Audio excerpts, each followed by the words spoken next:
জয় শ্রীকৃষ্ণ, রাধে রাধে। বন্ধুরা, 24টি একাদশী ব্রতের মধ্যে সর্বশ্রেষ্ঠ একাদশীর ব্রত হচ্ছে এই আমলকি একাদশীর ব্রত। খুবই শুভ এবং পবিত্রতম একটি দিন। এই শুভ দিনে কিছু করুন বা নাই করুন, এই একটি ফুল আমলকি একাদশীর মহাযোগে ভগবান বিষ্ণুদেব চরণে অর্পণ করতে পারে, তাহলে আপনার জীবনে আর্থিক সমৃদ্ধি বৃদ্ধি পাবে ও অখণ্ড সৌভাগ্য লাভ করবেন। হ্যাঁ বন্ধুরা, আপনার কখনো অর্থের অভাব হবে না। বন্ধুরা, একই সাথে যদি আপনারা সুখ শান্তি সমৃদ্ধি পেতে চান, তাহলে আমলকি একাদশীর মহাযোগে এই দিন আমলকি একাদশীর উপবাস পালনের পাশাপাশি আমলকি গাছ ও বিষ্ণু পূজা করা উচিত। এছাড়াও এই দিন উপবাস রাখলে আমলকি খাওয়ার প্রথা রয়েছে। সোমবার আমলকি একাদশীর মহাযোগে ভুলেও খাবেন না এই একটি খাবার। এর ফলে আপনারা রোগে ভুগবেন, জ্বলে মরবেন। হ্যাঁ বন্ধুরা, আপনারা যদি চান নতুন বছরে আপনাদের জীবনে কোনো কিছুরই সমস্যা না আসুক, যদি আপনারা চান কোনো অভাব অনটন আপনাদের জীবনে যেন না আসুক, আমলকি একাদশীর মহাযোগে ভুলেও এই কার্যগুলি করবেন না, নইলে নতুন বছরে আপনাদের বাড়িতে মা লক্ষ্মীর জায়গায় অলক্ষ্মী প্রবেশ করবে।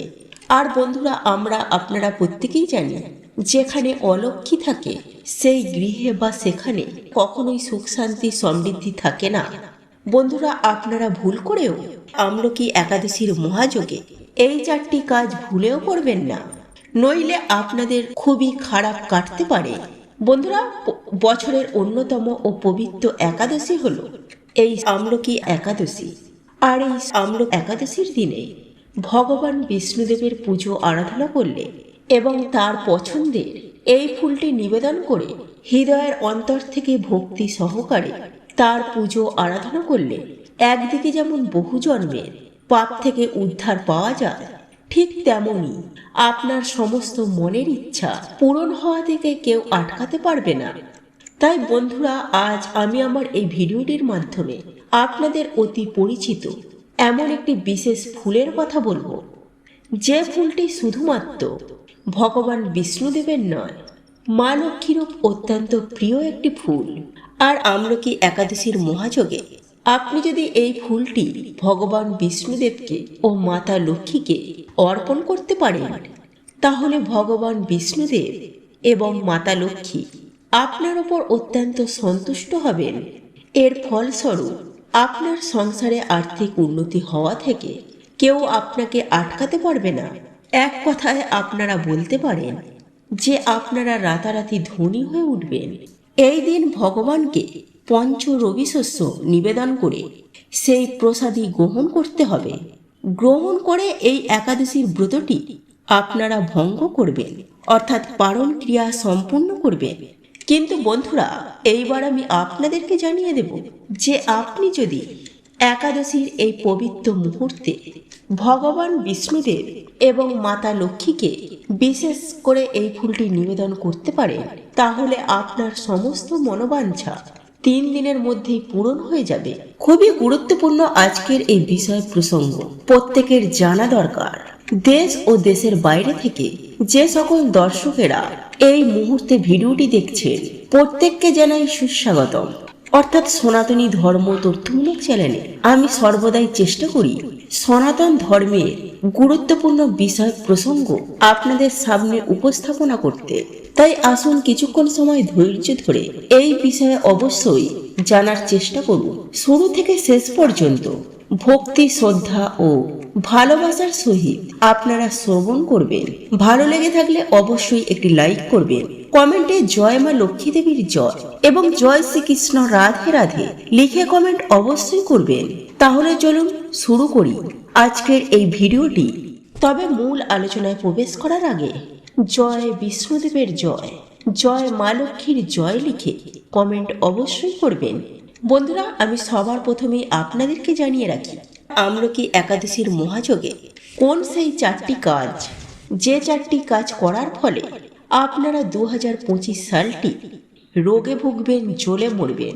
হ্যাঁ বন্ধুরা, আমি সবার প্রথমে যে কাজটির কথা বলবো তা হলো সোমবার আমলকি একাদশীর মহাযোগে এই দিন মহিলারা মাথা ঘষবেন না। হ্যাঁ বন্ধুরা, আপনারা ঠিকই শুনেছেন, অর্থাৎ মাথায় সাবান শ্যাম্পু দেবেন না। একই সঙ্গে ছেলেরা চুল দাড়ি নখ ভুলেও কাটবেন না। বন্ধুরা, আমরা সকলেই জানি বৃহস্পতিবারকে মা লক্ষ্মীর একটি বিশেষ দিন বলে মনে করা হয়। এই দিন মা লক্ষ্মীর পুজো আরাধনা ও জপ তপ করলে মা লক্ষ্মী আপনার প্রতি অত্যন্ত প্রসন্ন হন। বন্ধুরা, শাস্ত্র মতে এই দিন চুল দাড়ি নখ কাটলে তাদের ওপর গুরু বৃহস্পতি কুপ্রভাব পড়ে আর তাদের বাড়িতে অলক্ষ্মীর সৃষ্টি হয়। তাই বন্ধুরা, এই ভুলেও এই বৃহস্পতিবারে এই সকল কার্যগুলি করবেন না। এরপর দ্বিতীয় যে কাজটির কথা বলবো তা হলো, বন্ধুরা, বাড়ির মধ্যে ঝগড়া ঝামেলা কলহ অশান্তি সোমবার আমলকি একাদশীর মহাযোগে করবেন না, বিশেষ করে সন্ধ্যাবেলায় ও সকালবেলায়। কারণ এই দুটি সময়ে আমাদের বাড়িতে বিভিন্ন দেবদেবীর আগমন হয়, আর মা লক্ষ্মী কখনোই চেঁচামেচি বা ঝগড়া ঝামেলা অশান্তি কলহ এগুলি একদমই মা লক্ষ্মী পছন্দ করেন না। আর এর ফলে সেই বাড়িতে অলক্ষ্মী প্রবেশ করে। তাই বন্ধুরা, আপনারা বিশেষ করে সকাল ও সন্ধ্যাবেলায় ঈশ্বর বা ভগবানের নাম কীর্তন করুন। পশু পাখিদের অন্য দিন বাড়িতে কারোর সাথে এই সময়ে খারাপ ব্যবহার করবেন না। এতে কিছুদিনের মধ্যেই আপনার দুর্ভাগ্য অখণ্ড সৌভাগ্যে পরিণত হবে। এরপর তৃতীয় যে কাজটির কথা বলবো তা হলো, আজ বৃহস্পতিবার সফলা একাদশীর মহাযোগে আমিষ জাতীয় খাবার আনবেন না বা খাবেনও না। বন্ধুরা, আজ আপনারা বাড়িঘরটিকে অত্যন্ত সুন্দর করে অর্থাৎ পরিষ্কার পরিচ্ছন্ন করে রাখবেন এবং সন্ধ্যার পর মা লক্ষ্মীর কাছে ও বিষ্ণুদেবের কাছে একটি ঘিয়ের প্রদীপ জ্বালাবেন। যাদের বাড়িতে প্রদীপ নেই তারা মোমবাতি জ্বালালেও হবে। বন্ধুরা, সন্ধ্যাবেলায় ভগবান বিষ্ণুদেব ও মা লক্ষ্মীর কাছে বসে মায়ের ব্রত কথা পাঠ করুন। তারপর মা লক্ষ্মীর কাছে হাত জোড়ো করে মাকে নিজের বাড়িতে আসার আমন্ত্রণ জানান। বন্ধুরা, এই মহাযোগে বলুন, মা, তোমার এই সন্তানের বাড়িতে এসে তোমার এই সন্তানের সমস্ত দুঃখ কষ্ট তুমি হরণ করে নাও।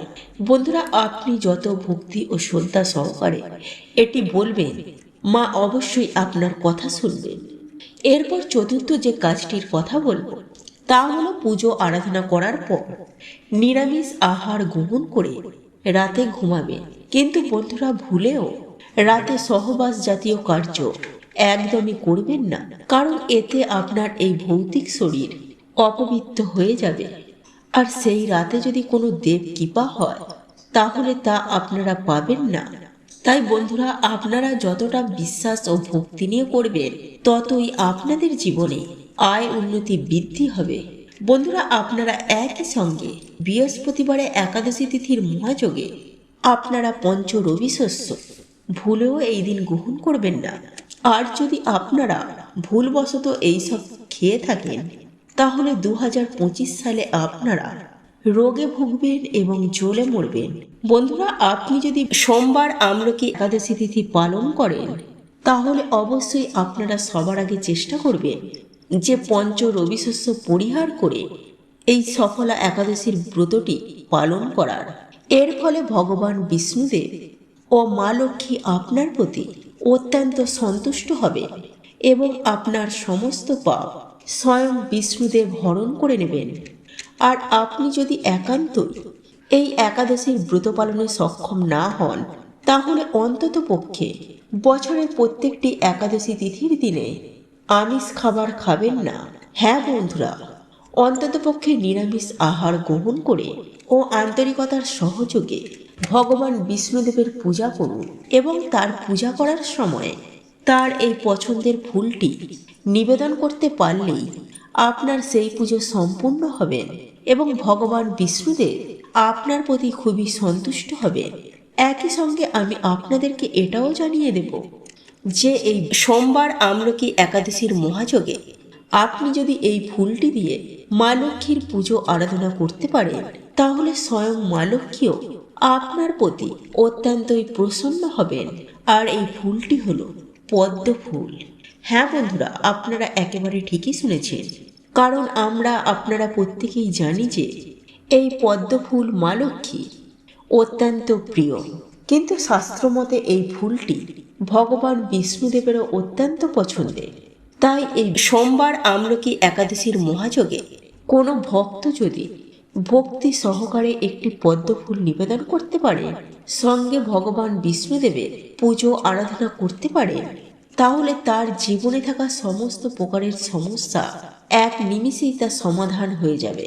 এছাড়াও বন্ধুরা, মা লক্ষ্মী ও নারায়ণ তথা শ্রীহরিকে এই পদ্ম ফুলটি নিবেদন করলে এতটাই সন্তুষ্ট হন যে সেই ভক্তের গৃহে স্বয়ং মা লক্ষ্মী বিরাজ করেন, যার ফলে সেই গৃহে আর কখনোই টাকার অভাব থাকে না এবং নানান দিক থেকে অর্থের আগমন শুরু হয়ে যায়। বন্ধুরা, এই পদ্ম ফুলের পাশাপাশি আরও অনেক ফুল রয়েছে, যে ফুলগুলি ভগবান বিষ্ণুদেবের অত্যন্ত পছন্দের। আর সেই ফুলগুলি হল অশ্বত্থ, বৈজয়ন্তী, চাঁপা এবং জুঁই। তবে আকন্দ, ধুতরা ইত্যাদি ফুল, এই সকল ফুলগুলি ভুল করেও আপনি বিষ্ণুদেবকে ও মাতা লক্ষ্মীকে নিবেদন করবেন না। বন্ধুরা, আমি তো আপনাদেরকে বিষ্ণুদেবের পছন্দের কথা জানিয়ে দিলাম, ঠিক এরই পাশাপাশি আরও একটি বিষয় জানিয়ে দেব। এমন একটি পাতার কথা আমি আপনাদেরকে জানিয়ে দেব, যে পাতাটি ছাড়া ভগবান বিষ্ণুদেবের পুজো আরাধনা করা একেবারে অসম্পূর্ণ হয়ে থেকে যাবে। হ্যাঁ বন্ধুরা, এই পাতাটি হলো তুলসী পাতা। বন্ধুরা, এই সামান্য তুলসী পাতা এবং একটি পদ্ম ফুল সোমবার আমলকি একাদশীর মহাযোগে ভগবান বিষ্ণুকে নিবেদন করতে পারলে ভগবান বিষ্ণুদেব আপনার প্রতি অত্যন্ত সন্তুষ্ট হবেন এবং তার কৃপায় আপনি যা চাইবেন আপনি তাই পাবেন। কিন্তু বন্ধুরা, এখন প্রশ্ন হলো, এই ফুল আপনি নিবেদন করবেন কখন? বন্ধুরা, এই পদ্ম ফুল আপনারা নিবেদন করবেন সোমবার সন্ধ্যাবেলায়।